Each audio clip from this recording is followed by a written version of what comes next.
Hello, beloveds.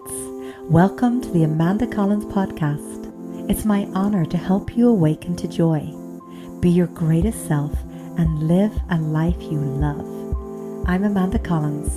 Each week, I'll share tips, practices, and rituals to help you feel the storehouse of joy inside. I'll answer your questions and talk with thought leaders from around the world about health, wealth, love, conscious living, and parenting. Are you ready to live your most fulfilled life? Jordan, I am so grateful to have you here. I have known and loved Jordan, I think for at least 15 years, and she is a dear sister of mine, and I am so grateful to have you here. Thank you for joining today, Jordan. Oh, I'm so grateful to be here. Like I said on the prep before this call, I would do just about anything you asked me to do, Amanda. and I think I responded with, oh my goodness, I only shoot it for an hour into. I'll have to wait for the stars next time. I know, you really should. And I am so grateful because I feel the same way and like just love you so much. So thank you. Well, and any chance just to share and be in space you is amazing. So, well, I'd love to start off with, will you just share your story with whatever it is that's brought you to creating and doing what you're doing today?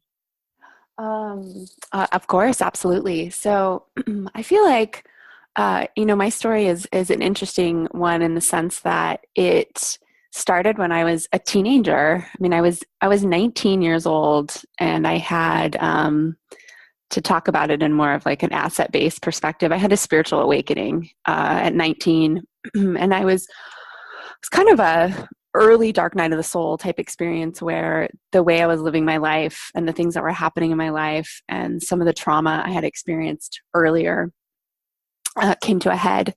And I remember it was actually, let's see, I'm 39, so that was 20 years ago, which is crazy to think about. But I remember at one point, it was July of 1998, and I was living in San Diego at the time, and now I'm in Northern California, but I was in San Diego, and it was like one of those periods of time where, I just had no anchor, and I didn't know who I was, and I had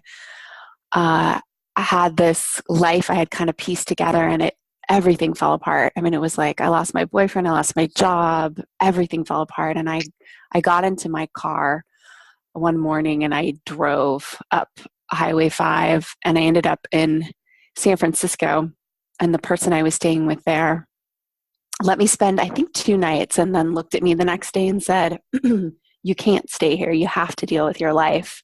And at the time, it was such a feeling of like rejection. But it was one of the kindest things I think this person could have done for me. And so I ended up driving back to Phoenix, where I was from, because I wasn't really sure where else to go.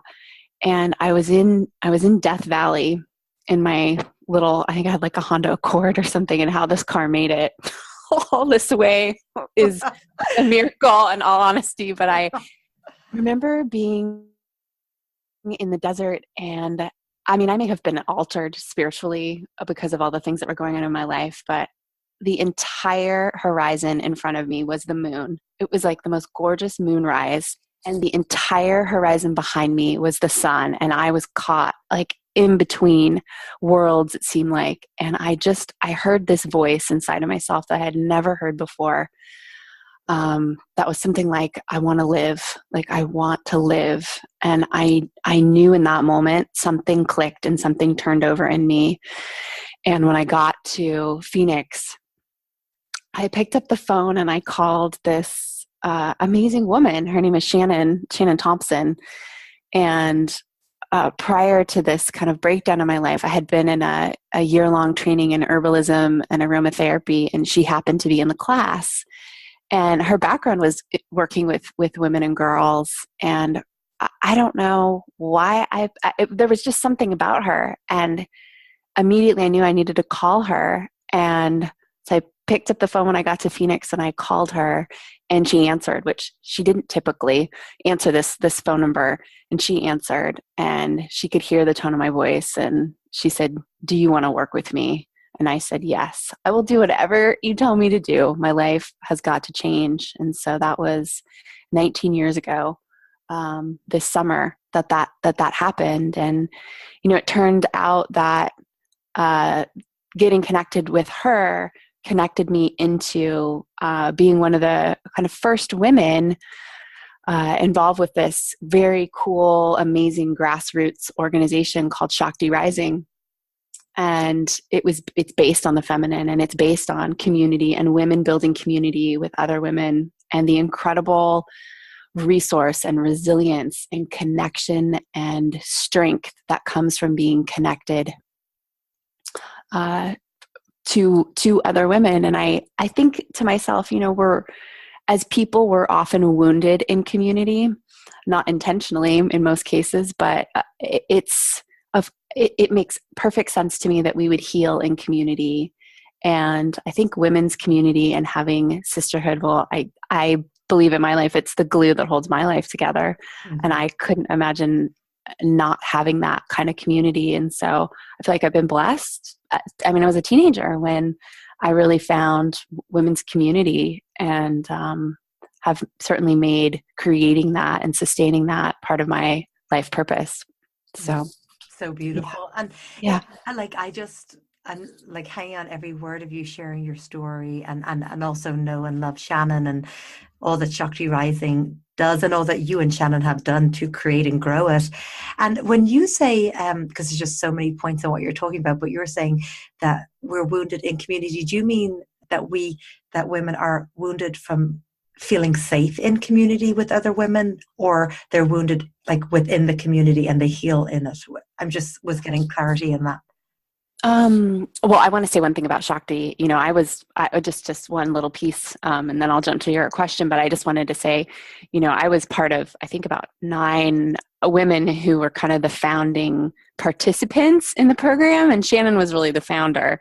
And now, we have a leadership team, I don't even know what the number is, all across the nation that are growing and running things all over the country. So it's pretty amazing. Just that little side note there. But from my perspective, I think as women, we're wounded in, I think not just as women, but as people in general, I think we are wounded in our communities, whether it's in our family community or school or some of those things. But I know in my experience, I both was bullied and bullied in elementary school. And so there was early wounding around women. It was like, you didn't really trust women because, wow, there were awful things that could happen. And I think the media does a really terrible job of portraying feminine relationships between women and feminine relationships that often kind of highlights the negative aspect. I don't feel like our media focuses as much, maybe a little bit more now, but on the positivity and the grace and the support that our relationships with women bring us in our lives. Well, I suppose if we go back hundreds of years ago, it was like sitting around a campfire with our mothers and grandmothers and aunts and sisters, and and just like all being there and supporting each other and listening, us listening to the crones, the grandmothers and the wise ones, us sharing stories and watching the kids run. And, it was like there was just so much support. And nowadays, I think for a long time, women felt they had to do it alone, and it was kind of like, and now it's shifting, this new paradigm of like, how can we lift each other up? How can we support you? How can I support you to thrive? And it's like collaboration, so what would you say are some of the main things that, because you are incredible. I have, over the last 15 years that I've known and loved you, I just watched you, whether it was in San Diego or then when you moved up to Northern California, it's just like you land and then there's just like a circle of amazing women around you. And I know this because who you are, you attract that. But like, how do you create that? Well, I want to share one piece about just women in general, and I can't remember exactly where the statistic comes from. There's probably a number of places, but if you invest in one particular perspective, like with microloans, if you invest in women, you will inherently better the community. Like, women are the number one leverage point for creating health in communities. And I loved the quote that Dalai Lama said a couple years ago. He said, "The world will be saved by the Western woman." And I mean, he's a pretty smart guy. I agree with him. Me too. I agree with the things he said. Well, I think in, create a community, I think one of the most powerful ways to start is by setting an intention around what you want and what you're looking for. And then, I'm one of those people that, like, I'll talk to anyone, anywhere. Like, I'll make friends at the coffee shop. I'll make friends at the grocery store. Sometimes it backfires on me, but for the most part, it's worked out pretty well. So I feel like I just putting yourself out there. And I'm someone who I've always believed if you see something in someone, I remember this woman at UC Davis, University of California, Davis, they did a horse day, which was awesome. They opened up their veterinary school to the public, and there were demos and all sorts of cool things that us horse lovers could geek out on. But there was this woman, and she was doing a demo with Mustangs, like horses that had come from the Bureau of Land Management. And she was such a badass. And afterwards I went up to her and I just said, "You're incredible. You're so amazing. And I want to know you." And like, that's how that friendship got I know. It's created. amazing. And it's like, I think it's like really following that guidance because, so 15 years ago we met. I remember it was actually Tanya Lynn, who has Sistership Circle. She was hosting and I was teaching a feng shui class and you were there. And I just remember afterwards, it's like there's a soul recognition, it's like, you just like, I love this woman. Like and it's just like being willing, I think, to be a little bit vulnerable, to put yourself out there, and like, whether it's like, "Oh, can I get your number?" or "How can we connect?" Like, actually be willing, because, obviously we've just moved to Ireland here in the last year. And I actually enjoyed having the solitude for the first while, just because it's such a big thing, like moving to the other side of the world with a family and everything. And of course, then when you start feeling that yearning for your sisters, it's like, okay, I have to be willing to put myself out there a little bit. And it's almost like asking somebody on a first date, it's like, it is like, "Hey, will you play with me?" Whatever way you use, but it's like being willing to be a little bit vulnerable. And like, if it doesn't come back in the way that you'd like, then it wasn't meant to be, and trusting in that. Right. And a lot of time if you feel that inner knowing or that connection, I suppose it's probably going to flow beautifully anyway. Yeah, and I find sometimes, like, last Monday I had a cup of tea with this lovely woman. I've known her for a couple of years, but we looked at each other and the timing was right. Like, we'd seen each other kind of periodically, and it was like things just kind of clicked more. So I trust the timing of things too, that it might not happen exactly the way you're thinking, as with most things in life, but that if there really is that deep connection, that it will come back around. And I don't know, I always also think about that saying, "You are the company you keep," too. And I believe in that of, I want to be surrounded by people that are that inspire me and that are living big lives and doing good work in the world, and that live with integrity and grace, and are in some way connected to their purpose, whatever that looks like. That's really, really important to me. And then I would say the other piece is, I believe, if there isn't, and Northern California is an interesting place because women's circles and community is not foreign here. In other parts of the country, it definitely is, but here it's more the norm, I would say, at least in a lot of communities, and community is very, very important. But I would say, if there's not a way to connect in with a group of women, then host something yourself, and if you don't have space in your house, do it at a park or something. I love that. Exactly. And people will come. Yeah, people build the village. Come. build a village and they will come, right? Yeah. Yeah. It's so gorgeous. I love it. And it's like, I suppose in a way, it's like not overcomplicating. Like, it's just like, hey, just, do you want to go for tea? Or, as just kind of creating something like, a full moon circle at the park. Or so then it's like, okay, we know we're going to meet once a month at the full moon, the new moon. Yeah. And it's like, you have your own practice, you do your intentions or what are you releasing? And then it's kind of meeting with intention as well. Absolutely. Absolutely. Which I think is really important. And when I connect into the women around me, I feel like we live in such a time of great intensity, and I believe we're all meant to be here during this time, but it's intense. And so offering something like that, whether you're facilitating it or have someone else facilitate, but offering something like that up, I find is like, it's almost like the ground is parched and the feminine is the water, and it just gets absorbed in. I feel like women really desire that. And, one other thing I kind of think about is, it's certainly something we teach a lot about at Shakti, is not compartmentalizing our lives. And so it's like we might have our work friends, and we might have our friends over here, and then our women's circle, but they're not integrated. And so I really try to like bring it all together. Like, and if I host something, I'm going to come out of the closet that I'm a feminist and a priestess, and I build women's circles. Just invite everyone to participate. And if they don't want to, I don't take it personally. They're still important to me. I just like to include. I like to be. I love that. Yeah. And it's so beautiful because, as you say, the company that we keep, and it's always interesting, if you want to learn more about yourself, look at your sisters, and it's like they all hold the light to one beauty, like they all probably have a common thread of just being, good, loving, sisters, but one might represent like that, like, the more little entrepreneur within you, or one might represent more the even more spiritual side of you. One might represent like, like the fun side or the dorky side, it's like, and when you look around, you're like, yeah, they're all aspects, and it's usually why there's an attraction there.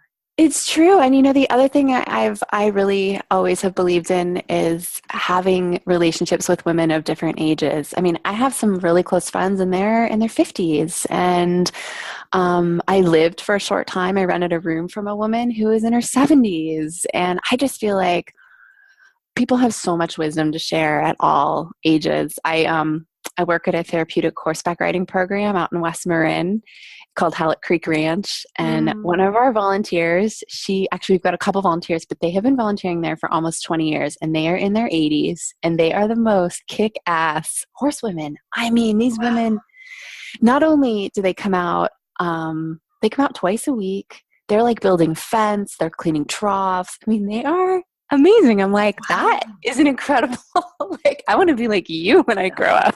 Absolutely. I know. I just led a retreat around Ireland, and the oldest lady, which I called her the high priestess, she was 86, and I was like bringing them up hills, the hill of Tara and Lochcrew, and she was amazing because she came down the hill. She's like, oh, that was just like a piece of cake. I've done I've been up the Alps and Sweden, Switzerland, and she was just like, and it's, oh my gosh, and I'm like, I love you. Like, I just want to talk to you and learn from you because there's just so much wisdom. And speaking of like the 80-year-old, but then like my daughter who's 2 has so much wisdom for me too. Right. Why, mommy? Why, mommy? Let's just sit, mommy. It's just like, yeah. Or, my son, as well. It's like there's just so much wisdom. And I suppose it's just giving ourselves permission to be with our sisters and to allow ourselves to have these deep heart conversations and to be present with each other. And that's kind of where the gifts start flowing in. Oh, I agree. I definitely agree. And I find that people will often surprise you. I think about this one woman in particular, and she outwardly doesn't seem out there or spiritual or any of those things. And she told me the story about, I hope it's okay, I'm not going to use her name, but she said when she had her kidney surgery, and I was like, that's interesting. What's that about? And she actually donated one of her kidneys to somebody. She's like in her mid-30s. And it was someone that she had known on and off over the years. And I guess she kind of joked with him like, well, if you ever need a kidney, call me. And then one day he did. And that surgery, that is not a walk in the park. And God bless her. She gave him her kidney. Wow. Wow. Well, yeah. Like, wow. Well, we'd be very grateful for a friend in need, Seriously. and I think like it's not about, we're talking about, sistership, and it's not like what can I take and what can I get, whether it be a kidney or, the connections or whatever it is. It's I suppose it's like, what can I give? And, Mm-hmm. and, and it really, I think when you connect in, like, that's where I suppose gifts are, because it's just this energy flow. And, sometimes like there's things going on in your life and it's like, you just want somebody to, to listen and be heard and to be held. And I mean, there's like, I can just think right now, like the most, I mean, so many powerful times with sisters in my life. But I remember after I had a miscarriage in between Neve and Patrick, like, I went to the park with some of my sisters and they put me in the middle of a circle and all put their hands on me and like just said loving words, and we danced and we cried, and like I just got up and and Seth and I had done our own healing together, but I got up and I just felt renewed and really like I had released it and I felt good, So it's just amazing how when you allow yourself to be vulnerable with your sisters or to share or to inspire each other, like it's just unbelievable the gifts that can flow. Well, and I think often when we gather in circle like that with other women, the gifts flow more readily. There's something magical that happens where I think people feel safe and encouraged to like share all of who they really are and encourage each other to share all of who they are, whether it's finding their voice to sing or poetry or I don't know. I feel like I've seen that happen time and time again. Then when you hear one be like, I truly what my heart, I want to sing, or I want to, be around horses all the time. I want to work with horses, or I want to dance, or, I've always wanted to do this. And I suppose when you hear your sisters sharing their inspirations, you're like, well, I deserve to have these too. And how can let's go take a singing class together, or let's go take a dance class together, Right. Yeah. So tell us more about with the horses, because I think that's sistership to a whole new level as well. It is. I was thinking I have the horse I have right now is a mare, which is a female horse, and how I've only ever had geldings or boy horses in the past, and how funny and delightful, and they cycle like we do. I mean, not exactly the same, but and how she was they call it with horses, they call it in season. In season, yeah. She was in season this weekend, and she is a talker when she's winning at everyone and chatting with everyone, and it's hilarious. But I think one of my longest lifelong passions has been with horses ever since I was, I think, like 5 or 6 years old. So it's been a good most of my life. And certainly moving out of San Diego and moving to Northern California was precipitated by a horse that kind of found his way into my life. So it's 6 or 7 years ago, and he's no longer here on this physical dimension. He's on the other side now, but beautiful Kona. Beautiful Kona. And, if I may share, we met at that feng shui talk I was doing 15 We did. years ago, and then I came to Feng Shui Shakti Rising, and we just like, you love horses? Yeah, I love horses. Well, I was just leasing a horse, and you were like, I'm going to pop out Craigslist, and you literally went into your office, you came out, and you're like, there's this horse, do you want to go see him? And we went to see him, and yes, I forgot. Yes, we just fell in love with him, and then then you went on a whole like special journey with him. I mean, you two were just like soulmates, and we really were. We still are. It's just in a different way. Just in a different way. And he did connect us on you and I even on a whole nother level as well. He really did. I know it was, I feel like that timing was so potent and beautiful and unexpected in some ways, both through our connection, you and I, and my connection with him. I didn't expect, number one, that he would become mine, and number two, that it would kind of transform my connection to like my deeper desires about what I really wanted in my life and where things were going, which was to really pursue this love of horses and really find how that could integrate with this lifelong body of work with women and girls. Because I think one of the beautiful things, or there are so many beautiful things about horses, but they don't lie. They don't care how much money you have, how many degrees you have. They figure out within, like, I heard the statistic, like 2 or 3 minutes, whether or not they can move your feet or you can move theirs. So it's a very, like, it levels the playing field working with horses. It's very humbling. We always joke that often women will tolerate the ego crushing that horses provide, because you'll have like the best day and feel like, I'm really getting this stuff, and then the next day out with the horses it will be not so flowing. But yeah, to say the least. But they teach us about power. They teach us about how to own our power in a way that is both firm and loving at the same time. And I think that is essential for us as women. And they teach us a lot about boundaries, because they really will reflect to us if we have boundaries or not, just because of their nature. I mean, they live together in herds, and it's all about social structure, and it's all about community and leadership and communication with them. And so they're these incredible, beautiful 1,200-pound living biofeedback mechanisms for us about where we are. And I think there's something, and I know you can attest to this too, that is so magical about being on the back of a horse. I mean, you can get a lot certainly out of just being around them on the ground, but being on the back of the horse, there's kind of nothing like it in the world. And I think as women, it's like we can connect to this wild place in us through them. Absolutely. I mean, I think one of the most magical experiences I've had here in Ireland since I moved back, but there's a riding place down the road from us, and Whitney, a girlfriend of mine, was visiting, and we got a couple of horses, and we went down. You go through a forest, and then you come out on the beach. And I just remember I was cantering at the water's edge, and tears started rolling down my face. It just, like, I was like, oh my goodness, this is so beyond magical. And I felt more home than I've ever felt in my entire life. And I know that you can relate with that. Oh my gosh, I can absolutely relate with that. I live on a ranch. We have 25 acres here. I don't own it, but I live and work for the people who do, and it backs up into 100 acres of public land.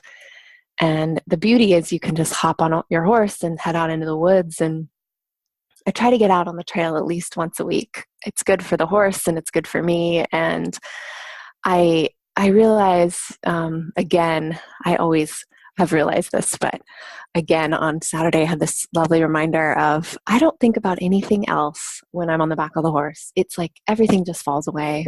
I know. It's a real gift. It is.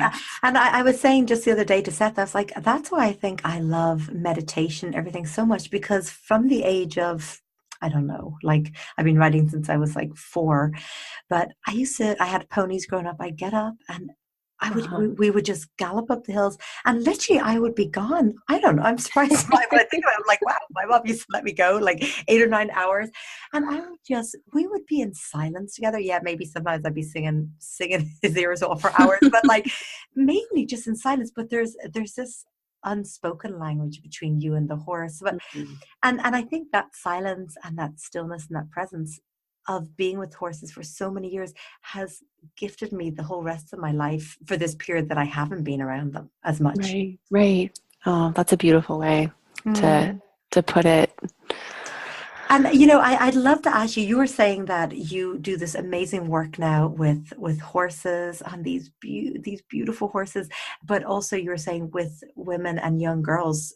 Tell us more about what you do there.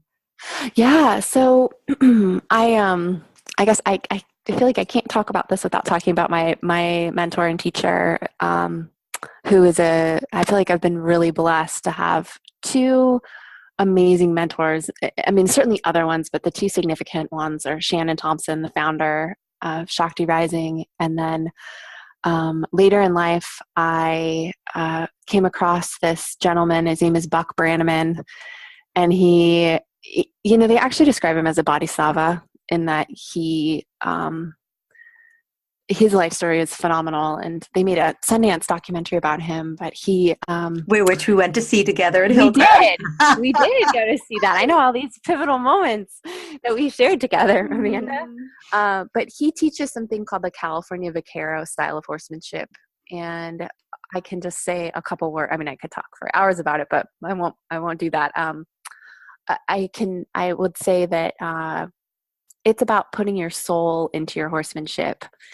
And some people might refer to it as natural horsemanship, but Buck says there's nothing natural about what we do with horses. They have to trust us and go beyond their instincts. So I think that's, but it is about, it's about lightness. It's about softness and feel with the horse. It starts on the ground, and in my perspective, it's applicable to any discipline of riding.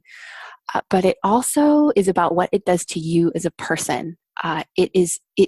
This style and this tradition of riding and horsemanship, it ran so parallel with how Shakti Rising's model that I felt like the first time I went and audited a clinic, I sat in the bleachers and I just cried, as I felt like I had looked my whole life to find something like this with horses. And I had finally found it. So what I have been doing is I call them like horsewomanship sessions, where I'll have a woman come out and we'll work in most cases one-on-one, although I do have a couple women I partner with and we do weekend workshops or kind of longer intensives, usually in Southern California, at a private ranch down there. But the one-on-one work I do is really about connecting to the physical body and becoming embodied, and then practicing some of these horsemanship techniques and really using them as a place to deepen our own reflection and experience of ourselves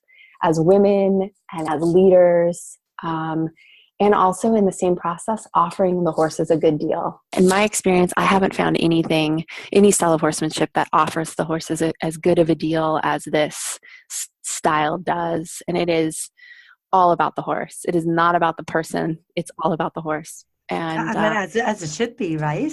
Absolutely. But so many things in the horse world are not. I mean, I can think about it. It's such an honor that they are like, yeah, get on me and I'll take you around. And that in itself is such a privilege. And, and then I love how you're just mirroring it back to it, because everything else that you say, I was like, with how we are with other women, trust and embodiment and connection and, I love there's in this horsemanship tradition, it goes through a progression, and I won't go into the specifics of it, but there's a certain point in the horse's education, and it could take a lifetime to educate a horse in this tradition for like a lay person, a normal person. Like Buck Brannaman can do it in like a couple years, but like normal people. But there's a certain point where the horse is actually honored. And everything down to the kind of tack that the horse wears is about honoring the horse and its level of education. And I think, how do we do that as women, and that idea of rites of passage, and how do we honor ourselves and how do we honor each other? Because I think that that's such a beautiful piece that is so missing in our culture, these rites of passage that honor the different phases of life, and how important it is to mark and signify those events, and that we can't do that alone. I remember going, after my horse had died, I remember going to Spirit Rock and doing a grief workshop with Saban Fusome, and she's passed on herself now, but she does education about grief, which I think is so important, and the different kinds of grief. And I don't remember off the top of my head all of them, but there was one thing that she said, that in a certain point in the grieving process, you have to grieve in community. Otherwise, it's not completed. And this was like, I think, a full day grief ceremony. And I, had grieved and talked to friends and done all these things, but after I went and grieved with a group of people, and I mean, there was a couple hundred people there. I maybe knew like 3 or 4 of them, but after doing that, I felt so much better. And I couldn't have, that wouldn't have happened had I not shown up and participated in community. And so I think, just going back to how we do build community and what we offer, it's essential. It's essential to our well-being as human beings overall, is how we are interconnected. I love this idea of solidarity, that women can have solidarity with each other, and that it's safe, and that we have each other's back, and that it's okay to thrive in a community of women, and that it doesn't mean that if you're thriving, that's taking away from anyone else. Like those are old, almost patriarchal messages that aren't true about the essence of sistership and women's community. That, if we all thrive, it's like if one of us thrives, then we all get to thrive. If one of us struggles, then we all struggle, and then it's about really lifting each other up. And, one thing I will say that I think it's been unfortunate is there's certainly been a commodification of the feminine in the past 10 years. And I won't go into more detail about that necessarily, but that maybe a little, maybe a little, but just that there's like you have to pay to be a part of a woman's community. And I think that, certainly there's services and things that you pay for because that's, we want to support each other's work, but that women's community it's the original indigenous, and it is a birthright to have community and have goodness and have connection for all of us. And that it shouldn't be commodified. My personal. It's not something that it's not like I have to buy a friendship. It is seriously naturally flowing. Yeah. And to trust that when we come together in community, that there's enough and that it's resource rich. You give a woman a dirt lot, in 6 months you'll have a garden. I think that's literal and metaphorical. Like when we come together and bring our gifts, we create more goodness. And that there is enough, and that enoughness is I think the perspective and the stance that the feminine lives in. The feminine is inherently resourceful and orients to there being enough. So I love that. So beautiful. Yeah. We're the gatherers, and I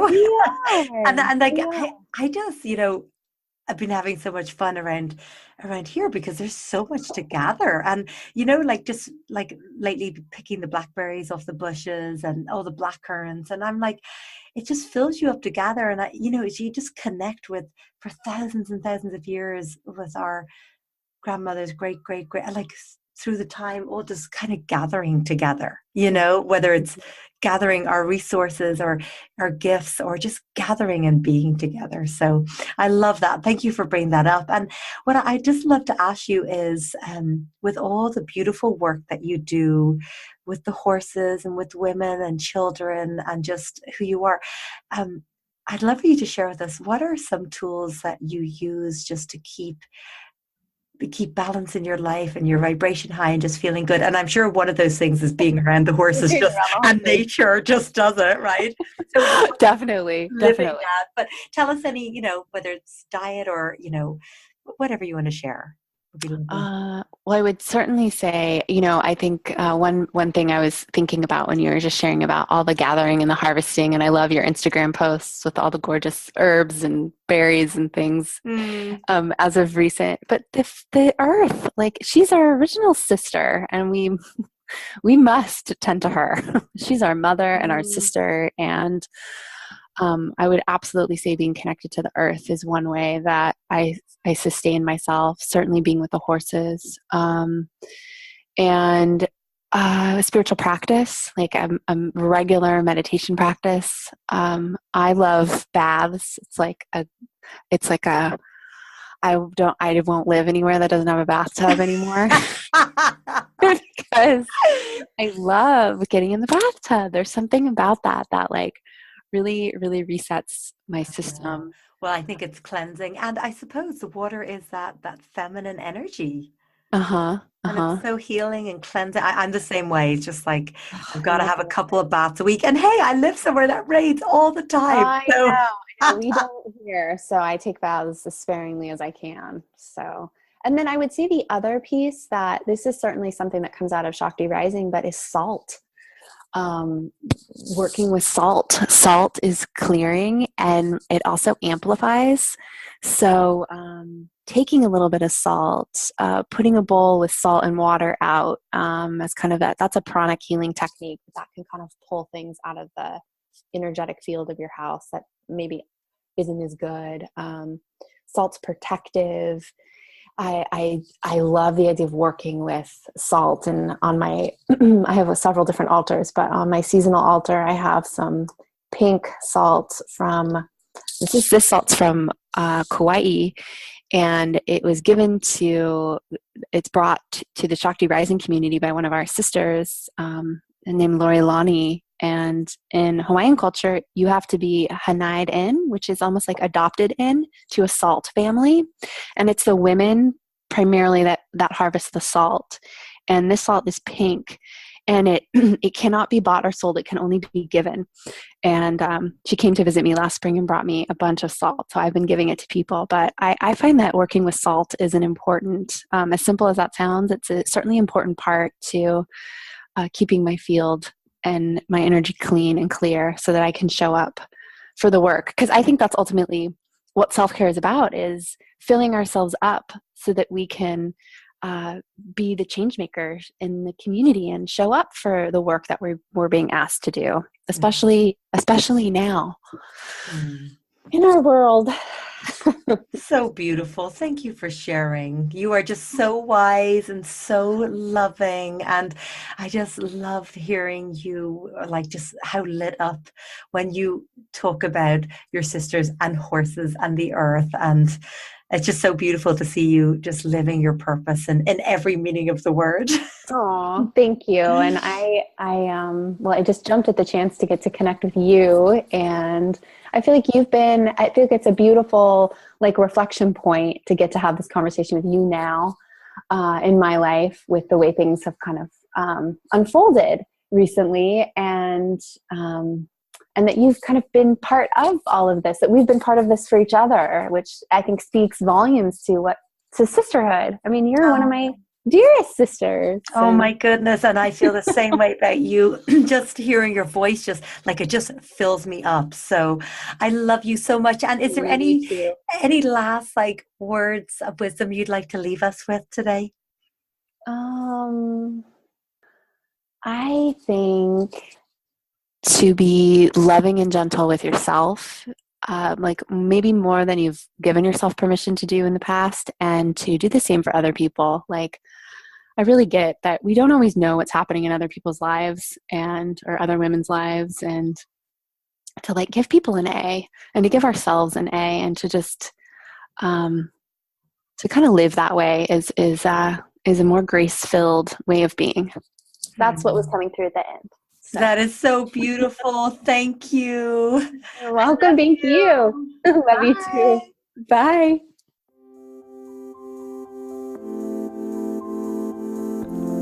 Thanks, beloveds, for joining us today.